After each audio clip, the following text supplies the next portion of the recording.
En el nombre del Padre, del Hijo, del Espíritu Santo. Amén. Ven, Espíritu Santo, y llena los corazones de tus fieles, y enciende en ellos el fuego de tu amor.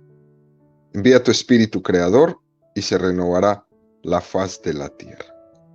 Estamos estudiando el Catecismo de la Iglesia Católica, primera parte, la profesión de la fe, segunda sesión, la profesión de la fe cristiana, capítulo segundo, creo en Jesucristo, Hijo único de Dios. Artículo cuarto, Jesucristo padeció bajo el poder de Poncio Pilato, fue crucificado, muerto y sepultado. Estamos ahora en el párrafo 2 de este artículo. Jesús murió crucificado. En el primer apartado de este párrafo segundo, el catecismo va a dedicar 4 números, del 595 al 598, a desarrollar el tema que tiene como título El proceso de Jesús. El día de hoy veremos el primero de estos 4 números, el 595.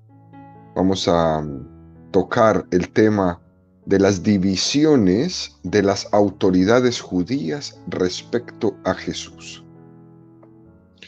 Número 595 del Catecismo dice: entre las autoridades religiosas de Jerusalén, no solamente el fariseo Nicodemo o el notable José de Arimatea eran en secreto discípulos de Jesús, sino que durante mucho tiempo hubo disensiones a propósito de él, hasta el punto de que en la misma víspera de su pasión, San Juan pudo decir de ellos que un buen número creyó en él, aunque de una manera muy imperfecta.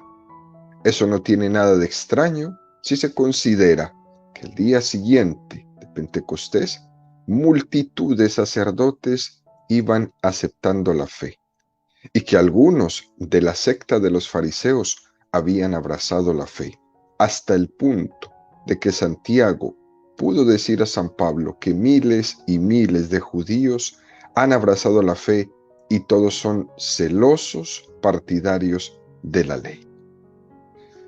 Un número muy interesante este que nos introduce, queridos amigos, al proceso de Jesús. Nos parece conveniente, antes de que nos metamos de lleno en esta reflexión de la muerte redentora de Cristo, que dediquemos pues un poquito de tiempo a hablar de cómo fue este proceso antes de llegar a la muerte de Jesús.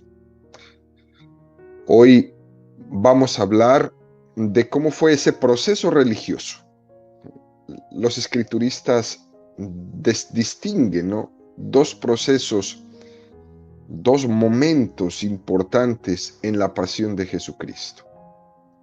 El primero es el proceso religioso ante las autoridades judías y el segundo es el proceso civil ante las autoridades humanas, ante las autoridades civiles.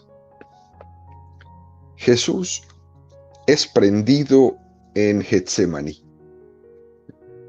Y ahora lo que nos interesa es destacar que Jesús es prendido después de la traición de Judas por un grupo mandado por los sacerdotes y ancianos del templo. Estos eran algunos de ellos guardias del templo que fueron a Getsemaní.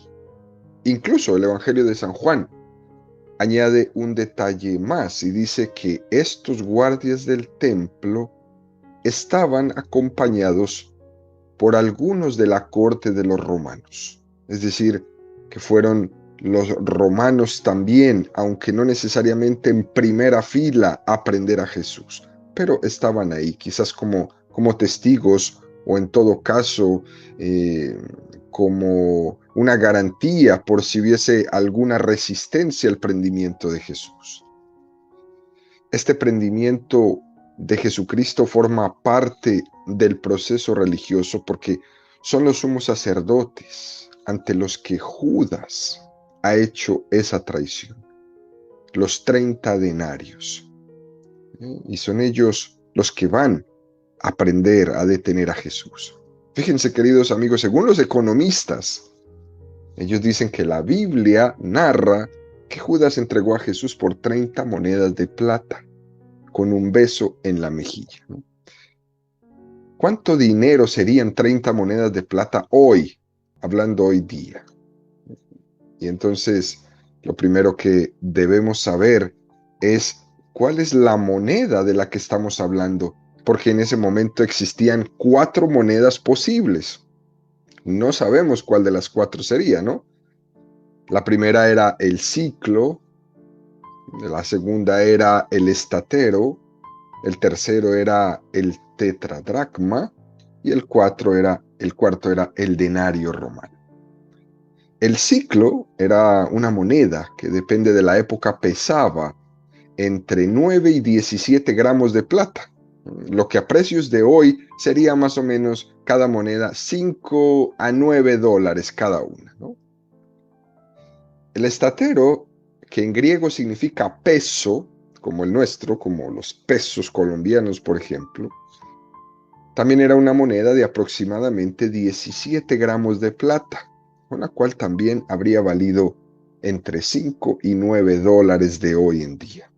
Así que si fuera este el caso, Judas habría entregado a Jesús por 200 o 300 dólares, ¿no? La tercera moneda, el tetradracma, ¿no?, era equivalente a 4 dracmas y pesaba lo mismo que el estatero, 17 gramos de plata, lo cual también habría valido entre 5 y 9 dólares de hoy. Así que si fuera este caso el de Judas, entregó a Jesús por 200 a 300 dólares. El último, el denario, que era la moneda romana. El denario solo pesaba 3,9 gramos de plata, lo que hoy equivaldría a 2 dólares. Así que 30 denarios serían solamente 60 dólares, ¿no? Por lo tanto, queridos amigos, partiendo del valor de la plata, entonces podríamos decir, ¿no?, que Judas entregó a Jesús por un monto que en el día de hoy, tomando en cuenta las 4 monedas posibles que pudieron ser usadas, podría haber estado entre 60, máximo 300 dólares, ¿no? Eso fue lo que le costó Jesús a Judas. Jesús es conducido después del prendimiento ante Anás. Resulta que el sumo sacerdote era Caifás. Caifás pertenecía a una familia de mucho prestigio. Eran los dueños, digámoslo así, de la casta religiosa sacerdotal. Anás era suegro de Caifás y había tenido 5 hijos sumos sacerdotes. Anás fue sumo sacerdote durante 9 años y ahora era su yerno Caifás sumo sacerdote. Incluso después Caifás aún tuvo un nieto que también fue sumo sacerdote. Y este era el ambiente religioso en el que Jesús se movía. Había una familia muy poderosa que había gobernado la institución religiosa máxima de Israel, que era el Sanedrín y el sumo sacerdocio de Israel. Esa familia controlaba en gran medida todos los resortes del poder de Israel. Pero en el fondo, quien movía todo era Anás. Para dar tiempo a Caifás a que convocara el Sanedrín, mandaron primeramente a Jesús a Anás, como un reconocimiento también del poder en la sombra que todavía Anás tenía. Ante esto uno entiende por qué chocó tanto lo que Jesús predicó y con lo que Jesús vivió. El mismo concepto de sacerdocio que Jesús predicaba chocó frontalmente con aquella concepción del sacerdocio que tenía Anás. El sacerdocio había pasado a ser una casta sacerdotal, casi un derecho de familia, un cargo heredado. Y viene Jesús y habla de un sacerdocio distinto, un sacerdocio que no es heredado, que no es una casta, que no es por derecho, que no es por tradición de familia, un sacerdocio que es por vocación inmerecida de Dios. Dios pone sus ojos no en aquel que tiene un determinado mérito, sino quien por pura gracia y por puro amor elige, como aquellos pescadores de Galilea. Jesús es sacerdote eterno según el rito de Melquisedec. Ese Melquisedec que fue el sacerdote que bendijo a Abraham en el Antiguo Testamento, del que no se sabía de dónde venía. Es decir, había sido por pura elección de Dios. Nadie tenía idea quién era Melquisedec. Dios lo eligió, lo envió ahí a bendecir a Abraham. Pura elección de Dios. Jesús comparece ante un sacerdocio que él, con su predicación del reino de Dios, está derogando. Está poniéndole fin. Jesús está estableciendo un nuevo sacerdocio, que es la elección de Dios y la configuración con Jesucristo. Y sin duda alguna, Anás tenía deseos de ver a Jesús.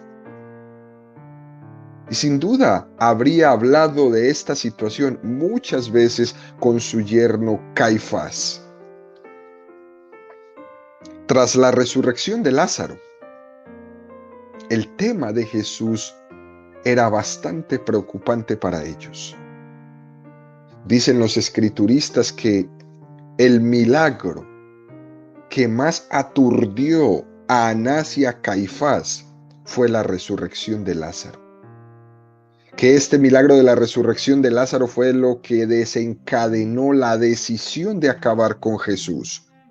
Lázaro era una persona muy conocida en Jerusalén, y Betania, el lugar donde él vivía, estaba muy cerca de Jerusalén.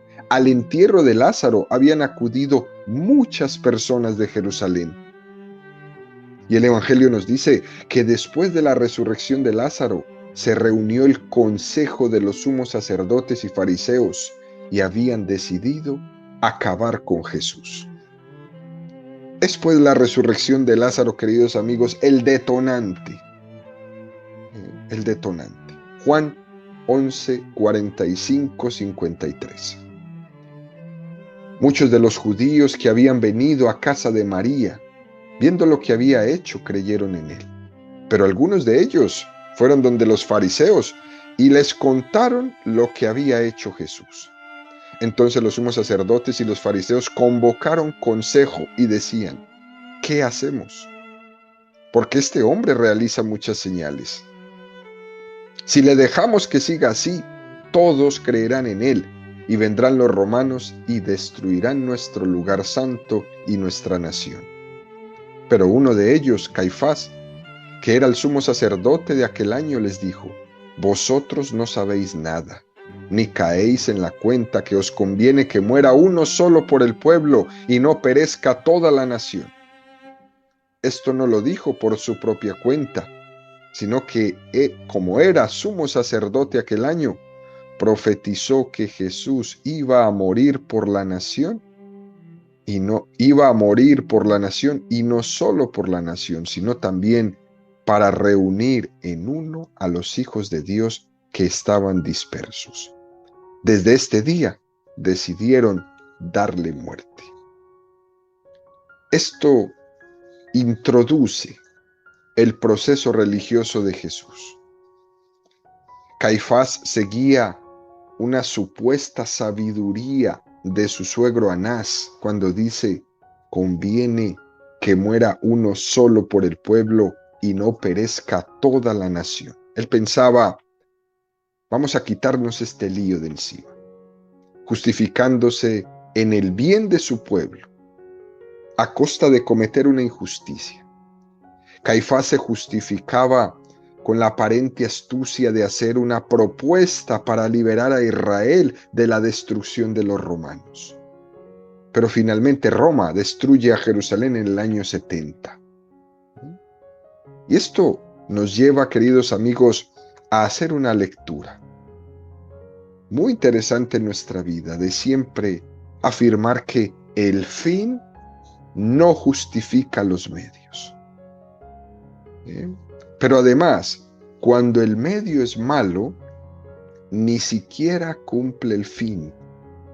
Los medios malos no consiguen fines buenos. Y la historia da una lección importantísima en esto.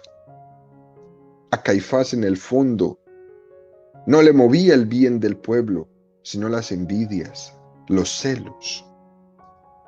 ¿Y cuántas cosas hemos destruido en nuestra vida solo por envidias y por celos?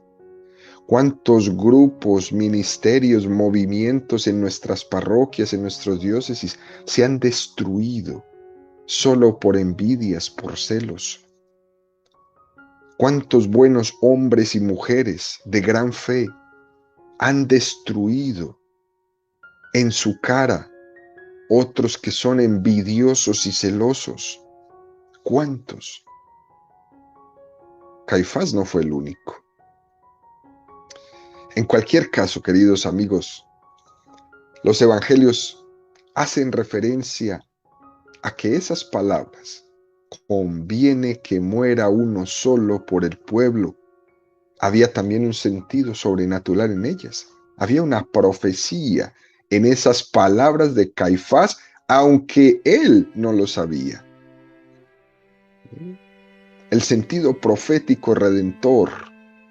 Hay una muerte sustitutoria de Jesús por nosotros. Caifás no lo sabía, pero lo estaba dejando para siempre. El proceso religioso de Jesús comienza entonces, queridos amigos, con el interrogatorio de Anás.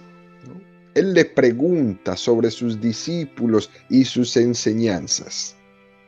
Y Jesús le dice: yo he hablado abiertamente en la sinagoga y en el templo.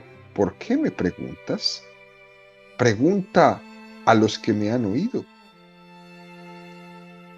Esa respuesta de Jesús hay que entenderla, ¿no? Está haciendo referencia al famoso derecho de gentes.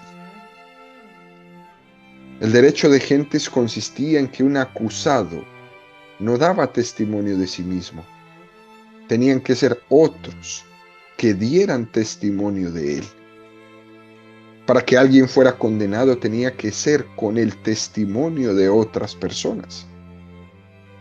Y Jesús está dejando con esta respuesta al descubierto la contradicción en la que estaba cayendo el mismo Anás.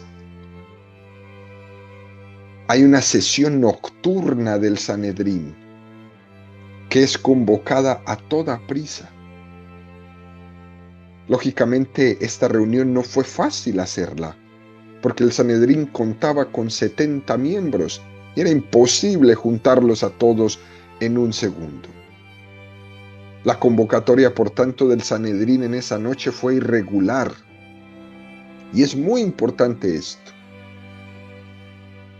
Incluso el mundo judío puso por escrito en el siglo II las normas que regían los procesos del Sanedrín. Hasta esta fecha, hasta el siglo II, no estaban puestas por escrito. Las normas del Sanedrín eran transmitidas oralmente, eran costumbres. Pero al plasmar estas normas por escrito, sabemos que no se podía convocar al Sanedrín por la noche, mas ellos lo convocaron. Y esta norma quedó escrita muy expresamente en este código, en esta manera de actuar de los procesos del Sanedrín. No se podía convocar el Sanedrín por la noche. Tampoco se podía dictar sentencia de muerte el mismo día del proceso. Otra norma: tenía que haber un testimonio de 2 o 3 para que alguien fuera condenado. El reo tenía derecho a explayarse. El reo tenía derecho a hablar en su autodefensa. Tal como el Talmud recoge las normas con las que el Sanedrín tenía que proceder en sus procesos, cosa que con Jesús no se hizo. Es decir, este proceso con Jesús, contra Jesús, era ilegal. ¿Eh? Incluso era ilegal ante el mismo mundo judío.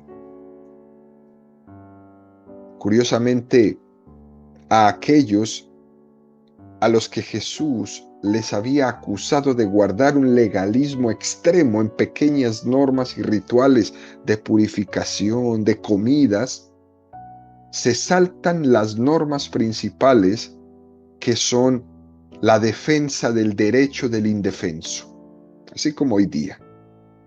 Hoy día hacen cumplir unas normas que son ridículas, algunas de ellos, pero se saltan la norma del respeto a la vida, de la defensa de los niños en el vientre de su madre, por ejemplo. Y nos ponen a cumplir otro tipo de normas que muchas de ellas no tienen ni sentido. Aquellos que colaban una paja se tragaban ahora un camello. El Evangelio de San Lucas nos recoge algo muy importante. Y es que para intentar salvar las apariencias de la legalidad, entonces convocan una sesión del Sanedrín en la mañana. Así que hubo una sesión nocturna que comenzó a primera hora de la noche, donde faltaría mucha gente, y más tarde en la mañana otra sesión para salvar un poco el proceso. Lucas 22:66. En cuanto se hizo de día, se reunió el consejo de ancianos del pueblo, sumos sacerdotes y escribas. Le hicieron venir a su Sanedrín. En la sesión nocturna intervinieron sin duda los enemigos más fogosos de Jesús. Y por la mañana aparecen otros miembros del Sanedrín con intervenciones quizás más prudentes y queriendo salvar la postura de Jesucristo.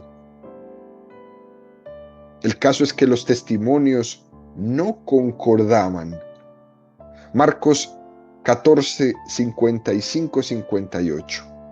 Los sumos sacerdotes y el Sanedrín entero andaban buscando contra Jesús un testimonio para darle muerte, pero no lo encontraban, pues muchos daban falso testimonio contra él, pero los testimonios no coincidían. Esto hacía que los testimonios no fueran válidos para poder condenar a Jesús. Algunos, levantándose, dieron contra él este falso testimonio. Nosotros le oímos decir: yo destruiré este santuario hecho por hombres, y en 3 días edificaré otro no hecho por hombres. Y tampoco en este caso coincidía su testimonio. Estamos ante un texto que quiso ser importante en el proceso para poder condenar a Jesús. Esta declaración estaba manipulada. Jesús no había dicho eso. Juan 2:19. Jesús les respondió: destruid este santuario y en 3 días lo levantaré. Jesús había dicho que él reconstruiría el templo que los judíos demolerían. Podrían decir de Jesús que era un iluso, en cualquier caso, pero pretender construir el templo. Pero no podían calificarle de impío. Él no habló de destruir. Y se caían los argumentos solos. De todas las maneras, sabemos que Jesús estaba haciendo referencia a la demolición de su cuerpo y a la reconstrucción por la resurrección de su cuerpo. Esta acusación de destruir el templo es más importante de lo que a nosotros nos parece, queridos amigos. Eso sonaba claramente a los oídos de los judíos muy fuerte. ¿Por qué? Porque hacía referencia al texto del profeta Jeremías. ¿Saben ustedes que Jeremías fue condenado a muerte por haber profetizado la destrucción del templo? Y esto les sonaba a ellos perfecto. Jeremías 7:15. No fiéis en palabras engañosas diciendo, templo de Yahvé, templo de Yahvé, templo de Yahvé es este. Porque si mejoráis realmente vuestra conducta y obras, si realmente hacéis justicia mutua y no os oprimís al forastero, al huérfano y a la viuda, y no vertís sangre inocente en este lugar, ni añadáis en pos de otros dioses para vuestro daño, entonces yo me quedaré con vosotros en este lugar, en la tierra que di a vuestros padres desde siempre hasta siempre. Pero he aquí que vosotros fiáis en palabras engañosas que de nada sirven, para robar, matar, adulterar, jurar en falso, incensar a Baal y seguir a otros dioses que no conocíais. Luego venís y os paráis ante mí en esta casa, llamado por mi nombre, y decís, estamos seguros, para seguir haciendo todas esas abominaciones. En cueva de bandoleros se ha convertido a vuestros ojos esta casa que se llama para mi nombre. Que bien visto lo tengo, oráculo de Yahvé.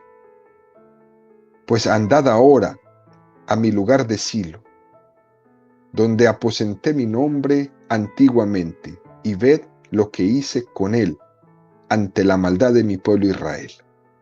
Y ahora, por haber hecho vosotros todo esto, oráculo de Yahvé, por más que os hablé asiduamente, aunque no me oísteis, y os llamé, mas no respondisteis, yo haré con la casa que se llama por mi nombre, en la que confiáis, y con el lugar que os di a vosotros y a vuestros padres, como hice en Silo, y os echaré de mi presencia, como eché a todos vuestros hermanos, a toda la descendencia de Efraín.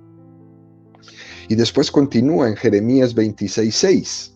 Entonces haré con esta casa como con Silo, y esta ciudad entregaré a la maldición de todas las gentes de la tierra. Oyeron los sacerdotes y profetas y todo el pueblo a Jeremías decir estas palabras en la casa de Yahvé. Y luego que hubo acabado Jeremías de hablar todo lo que había ordenado Yahvé que hablase a todo el pueblo, le prendieron los sacerdotes, los profetas y todo el pueblo diciendo, vas a morir.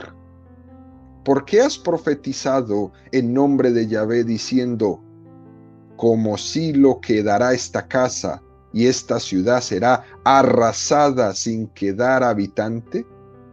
Y se juntó todo el pueblo en torno a Jeremías en la casa de Yahvé. Es un texto, queridos amigos, impresionante, porque es lo que van a hacer con Jesús. La acusación contra Jesús, porque había profetizado la destrucción del templo de Jerusalén. Tenían ellos todavía esta reminiscencia de la profecía de Jeremías. Y todos se reúnen para darle muerte. Y por eso se entiende cuando Jesús dice en Mateo 23:32, colmad también vosotros la medida de vuestros padres. Jesús acusa a los fariseos de estar cayendo en lo mismo que sus padres al condenar a los antiguos profetas, muy específicamente a Jeremías. Llega el momento en el que el sumo sacerdote Anás, posiblemente Caifás ya no estaría presente, interroga directamente a Jesús ante la falta de testimonios claros. En primer lugar, le pregunta por el silencio de Jesús ante sus acusaciones. ¿No contestas nada ante estas acusaciones? Y el silencio de Jesús es lo más elocuente. Te conjuro por el Dios vivo a que digas si eres el Cristo, el Hijo de Dios, si eres el Mesías. Este es el momento más solemne de este juicio religioso de Jesús. Las palabras de Anás. Te conjuro por el Dios vivo a que digas si eres el Cristo, el Hijo de Dios, si eres el Mesías. Es importantísimo y solemnísimo estas expresiones de Anás, porque el que interroga es la máxima autoridad de Israel, y Jesús le reconoce como tal. Jesús atiende aquella conminación que se le está haciendo. Fijémonos que se le pregunta dos cosas: si eres el Mesías y si eres el Hijo de Dios. Esta pregunta no es casual. La palabra Mesías no comportaba un sentido de divinidad plena como lo es el sentido de Hijo de Dios. Jesús responde: tú lo has dicho, yo soy. Y veráis al Hijo del Hombre sentado a la diestra del Padre venir en su gloria. Es muy importante, queridos amigos, que entendamos esto, ¿no? Porque esta respuesta de Jesús está haciendo referencia al libro de Daniel, Daniel 7:14. Yo seguía contemplando en las visiones de la noche, y he aquí que en las nubes del cielo venía como un hijo de hombre. Se dirigió hacia el anciano y fue llevado a su presencia. A él se le dio imperio, honor y reino, y todos los pueblos, naciones y lenguas le sirvieron. Su imperio es un imperio eterno, que nunca pasará, y su reino no será destruido jamás. Jesús hace referencia con su respuesta a este texto cuando le contesta al sumo sacerdote. Es una proclamación de divinidad, y Anás sabía esto. Escuchaba perfectamente y se sabía todos estos textos de memoria. Salmo 110. Oráculo de Yahvé a mi Señor: siéntate a mi diestra y haré de tus enemigos estrado de tus pies. Estar sentado a la diestra del Padre es compartir su divinidad. Esto incluso es lo que hemos utilizado cuando estábamos explicando el credo. Es claramente una proclamación de divinidad de Jesucristo. Y esta respuesta termina por escandalizar a los presentes del Sanedrín. Fijémonos, queridos amigos, si Jesús solo hubiera hecho referencia a que era el Mesías y no hubiera dicho que era Hijo de Dios, posiblemente las cosas hubieran sido diferentes. Porque ya habían habido muchos otros Mesías que se habían pasado por Mesías. Muchos. Proclamarse como Mesías podría ser en cierto sentido consentido, pero la afirmación de ser Hijo de Dios fue la que cambió todo. El sumo sacerdote sabía muy bien por qué estaba haciendo esta doble pregunta. ¿Eres el Mesías, el Hijo de Dios vivo? ¿Tú por qué llamas Abba a Yahvé? ¿Cómo tienes esa confianza en Él? ¿En nombre de quién tienes esa autoridad? ¿En razón de qué eres capaz de corregir la ley del Antiguo Testamento? Tú, ¿en razón de qué te crees que eres el templo en el que habita Yahvé? Todo esto venía detrás de la pregunta de Anás. Y aquí termina el proceso religioso y se dicta sentencia. Jesús era juzgado reo de muerte como blasfemo. Vamos a dejar esta catequesis hasta aquí el día de hoy. Ya mañana continuaremos con estas catequesis sobre el proceso de Jesús.